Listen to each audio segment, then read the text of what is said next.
My daughter's always giving me skin products to try, and I always use them for a few days and then I just get bored and stop. But since I started using One Skin, and that's today's sponsor, I've been using it twice a day without fail. And I'm not kidding. I've been using it around my eyes and on my face. And within a week, I'm already seeing differences. It's easy to use, and my skin really feels soft, and I think it looks healthier. I'm sure you know this already, but stress, hormone fluctuations, and a lack of sleep can affect your skin. From dry skin to dark spots and acne, your complexion may not be where it used to be, and that's totally normal. However, One Skin can really help. I like this company. It's an all women team of scientists, and they've developed a peptide called OS1, and it improves the health of your skin basically from inside out. In other words, it gets to the root of the problem. And as a physician, it's important to me that the benefits have been backed by studies. Now, for the first time, I'm recommending a skincare product to my daughter. So you can get started today with 15% off using the code Toddlers at oneskin.co. That's 15% off oneskin.co with the code Toddlers. Now, after you purchase, they're going to ask you where you heard about them.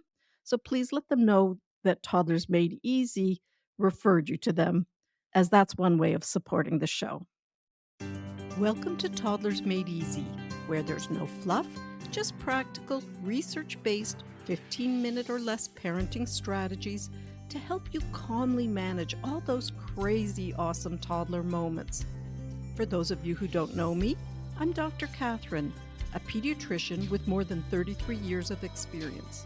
I'm the author of 2 parenting books, the founder of Healthiest Baby, and most importantly, the mother of 4 amazing adult kids. And I just became a grandmother a few days ago. And then there's also Smudge, my great big golden doodle. In today's episode, we're tackling the all too familiar bedtime battle cry, I'm not tired. I'm going to share some tips on how to end bedtime stalling. Do you dread bedtime? Does your toddler run out of the room a million times? Are you tired of feeling like a meanie? Well, one of the biggest problems at bedtime is everyone's tired. But while you're wanting some time for yourself, your toddler wants time and connection with you before saying goodnight. Also, toddlers crave power, you know that. They're sad about not seeing you for so long. Their transitions can be difficult. Bedtime may be too late. And truthfully, it's harder to hold limits because you're tired. So picture this. Tate's parents always prided themselves on their consistent and loving bedtime routine. However, as their daughter reached the age of 3.5 years, she was starting to stall and resist bedtime more and more. Now, despite their best efforts to stick to the routine, Tate would suddenly announce that she needed a snack or a drink of water, or she insisted on reading just one more book, Mummy. Her parents would try to gently but firmly redirect her back to the routine, but sometimes their efforts would result in a power struggle that left everyone feeling frustrated and exhausted.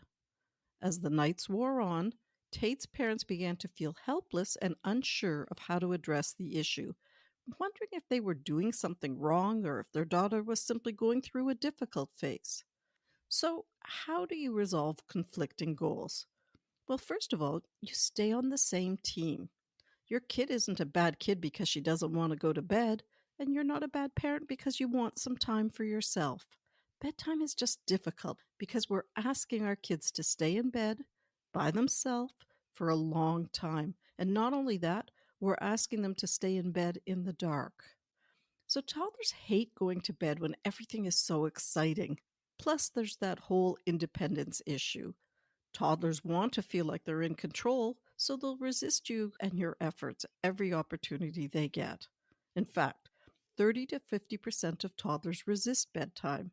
And the longer they resist, the more tired they become and the more difficult to get them in bed. And the entire process of asking our kids to do something they don't want to do, it makes them feel more powerless. And with all these complicated emotions, the frustration, the fear, the anger, the confusion, do you know what a child really needs at this moment? It's a loving leader. Just saying things like, I know, sweetheart, it's hard to go to bed when you want to stay up. It's hard to do things when you don't want to do them. Remember, everyone wants to feel seen, heard, understood, and valued. So just helping your child to feel seen and understood at bedtime, it can really decrease pushback. But what should you do when your child keeps resisting despite that? Again, children feel safer and more calm when they know you're in charge. Our bedtime job is to be consistent, loving, respectful, and supportive, and to lead with consistency and sturdy boundaries. Here's a mantra to help you hold boundaries without losing your cool if your child's pushing back at bedtime. Just say to yourself, my kid is just a toddler acting his age. Now let's look at some bedtime tools that can help you with this resistance. First of all, use the daytime to practice and prepare for bedtime. Why? Because you and your child are both more relaxed and you have more energy, which means your child is more open to learning. The first tool I would teach is deep breathing. So, you want to teach your child deep breathing and then practice it several times during the day when everyone's calm and relaxed and it's not really needed. Deep breathing helps calm that fight or flight reflex that can make bedtime so difficult. So pick one breathing technique and give it a cute little name. I suggest teaching the smelling a flower technique. So you tell your toddler to imagine he's smelling a flower. Ask him to take a deep breath in through the nose and then a slow breath out through the mouth. Make the breathing out phase slow and long. Practice deep breathing before it's needed. With my kids, we had a little signal that meant take some deep breaths. So when I tapped my nose with my pointer finger, my kids knew it meant to use deep breathing. And using a signal like tapping your nose, it can work really well because it's almost like someone else is asking your child to do something or to do deep breathing, and they're much less likely to rebel against it. The next tool is I would teach your child a mantra. I like this one for kids. Mummy loves me, Daddy loves me, Grandma loves me, Smudge loves me, or whatever fits for your unique family. I'd also use the power of preparation. So take a moment during the day to discuss the bedtime routine. Let your kids know step by step what to expect, how they might feel, and how to manage those feelings. In other words, to use the deep breathing or a mantra when they're having difficulty at bedtime. Now let's move on and look at the pre bedtime routine. So notice it's not the bedtime routine, it's that time before you start getting ready for bed. So I'd say about a half an hour before bedtime, start the wind down routine. Don't say anything about bedtime, but turn off the TV and use this time for quiet activities. Then, about 15 minutes before bedtime, give a warning like, it's time for you to do that one last thing before we get ready for bed. Before moving on to the bedtime routine, take a moment and put some favorite toys to sleep. Every night, my kids would take a little cover, like a little piece of cloth or even just a Kleenex or a paper towel, and they'd tuck in their trucks and their dolls and their books before we'd go upstairs to get ready for bed. Now, to empower your toddler at bedtime, give them some choices. Do you want to wear the pink or the blue jammies? Do you want to read this book or that one? Do you want ducky toys in the bath or the boat? I generally recommend a 3-step bedtime routine that doesn't last longer than 20 to 30 minutes. Once your child is old enough, you can actually talk to them about the bedtime routine. Ask your kids what they would like as part of their bedtime routine. I would suggest anything you're typically called back about should be put in as part of the routine. Toddlers typically sleep about 12 to 14 hours a day, including naps, which ideally equals about 10 to 12 hours at night of uninterrupted sleep. Young kids typically need to go to bed earlier than you think. I'd aim for 7:30 to 8 p.m. However, you know your child the best and you should aim for whatever time seems right for your child. But just be aware, when kids stay up too late, they get a second wind and it looks like they're not tired, but in fact they are. They're overtired. They're wired. Parents will often say, well, my little guy isn't tired early on, or, but I don't get home from work till it's late. But here's the thing, Sleep is really important. It's important for so many reasons, and it's important for your child and you. Now, even though it may seem absurdly early, research consistently shows that an early night night is beneficial for physical, emotional, and cognitive development.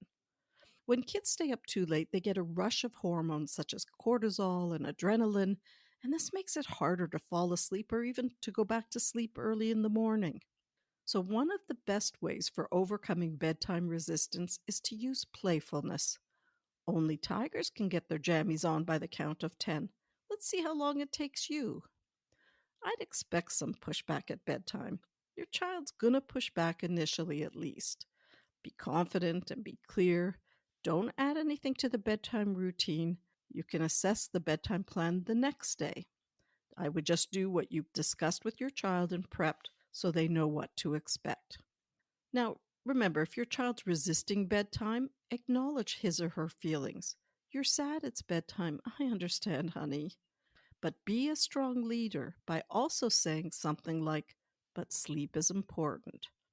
So tell your child you're going to keep checking on them so they don't need to pop out of bed. Give the final kisses, step out, and then almost immediately stick your head back in. Don't say a word, but then keep stretching the time between pop-ins until they're no longer needed. So for pop-ins, you just stick your head in the door and you don't interact if at all possible. If this resonates with you, check out our Toddler Made Easy course, where we have a whole module dedicated to bedtime solutions. But we also tackle all those other tricky toddler problems that you may be facing.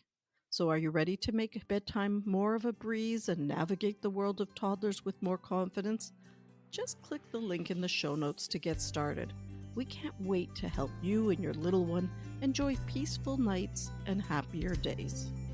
Have a great week and happy parenting.